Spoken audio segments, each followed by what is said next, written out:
Je pense sincèrement que l'une des bénédictions les plus sous-cotées et les plus négligées dans ce monde, c'est le fait d'avoir une bonne santé. En qualité d'ancien grand malade, je peux vous confirmer que l'une des plus belles richesses que nous avons sur la terre, c'est la santé. Tu sais, tu peux avoir tous les problèmes du monde, avoir de sérieux problèmes. C'est le jour où tu vas avoir un problème de santé, tu vas te rendre compte qu'en fait, tu n'as qu'un seul problème. La santé. C'est l'une des richesses les plus silencieuses, les plus précieuses, les plus dangereuses, les plus délicates qu'on possède. Mais malheureusement, les hommes négligent ça. Je ne dis pas qu'on n'a pas de problème. Effectivement, on a des problèmes. Mais si tu as un problème de santé, c'est là que tu vas te rendre compte que tes vrais problèmes commencent maintenant. Vous savez, on est passé par des endroits. On a rencontré des personnes qui parlaient avec arrogance, avec suffisance. On voyait des personnes qui criaient « Tu sais qui je suis?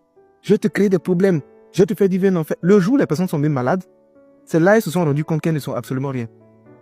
Je vous dis, le fait d'ouvrir ses yeux le matin et d'être en bonne santé, d'être capable de vaquer à ses occupations, de donner des commandes à son corps et puis son corps l'exécute sans qu'il y ait des blocages, c'est l'une des plus grandes bénédictions au monde. C'est pourquoi je dis quelqu'un qui a la santé ne peut pas dire que cette personne est pauvre. Elle doit juste se dire, je n'ai pas encore eu l'argent, mais la richesse seulement je l'ai en moi.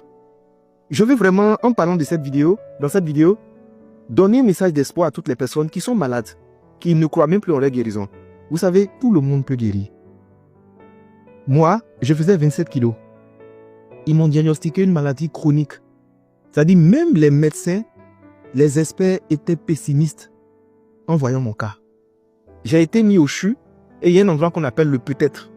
C'est-à-dire, on n'est pas très sûr que tu as sorti, on te balance là-bas. Ils m'ont placé aux urgences, au départ. Il n'y avait même pas de moyens pour payer mes ordonnances. À côté de moi, il y avait un monsieur. Tu sais, quand quelqu'un est riche, tu vois, tu sais. Autour de lui, il avait des enfants, il avait des personnes. Et il y avait plein de médecins autour de lui. Les factures viennent, ils payent. Les factures viennent, ils payent. Les factures viennent, ils payent. Moi, je suis dans mon coin. Une facture est venue, deuxième facture. Mon cher, mon père est en train de réfléchir à comment il va nous faire sortir des urgences pour m'envoyer dans un autre endroit parce que ça coûtait trop cher. Le monsieur là, nos regards sont croisés. Il était à côté de moi. Il est décédé sous mes yeux. Je suis sorti du CHU. Je suis tombé grièvement malade au Ghana. Ils m'envoient à l'hôpital de Koué. Je me suis retrouvé au milieu des gens. Tout le monde me regardait, ils étaient étonnés. Je suis sorti de là.